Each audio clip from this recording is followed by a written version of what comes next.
তল্লাশি চলছে, এদিকে সিঁথিতেও তল্লাশি চলছে। রেশন দুর্নীতির তদন্তে তল্লাশি চলছে সিঁথিতেও। এক প্রমোটারের বাড়িতে ইডির তদন্তকারীরা। কে সেই প্রমোটার? রেশন দুর্নীতির তদন্তে যার নাম উঠে এলো, কিভাবে জড়িত? ওঙ্কার প্রতিনিধি সরাসরি আমার সঙ্গে রয়েছেন। ওঙ্কার, কি হচ্ছে সেখানে? এই যে প্রমোটার কে, তার বাড়িতে ইডির তল্লাশি কেন, কোন নথির সন্ধান তারা পাবেন বলে মনে করছেন?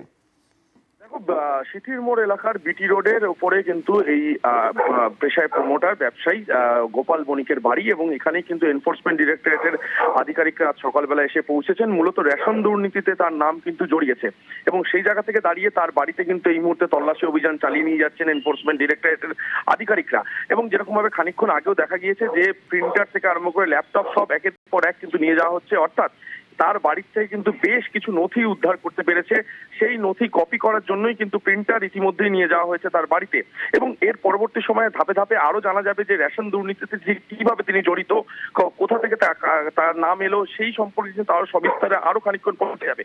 তবে এখনো পর্যন্ত প্রাথমিকভাবে যেটা জানা যাচ্ছে যে প্রায় 3 ঘন্টারও বেশি সময় ধরে সিথি এলাকার বিটি রোডের ওপর একটা অভিজাত এলাকা, সেখানেই কিন্তু বাড়ি ব্যবসায়ী গোপাল বণিকের, এবং তার বাড়িতে এনফোর্সমেন্ট ডিরেক্টরেটের আধিকারিকরা এই মুহূর্তে তল্লাশি অভিযান চালাচ্ছেন। এবং তল্লাশি অভিযানের পর আরো কিন্তু বিষয়টি পরিষ্কার হবে।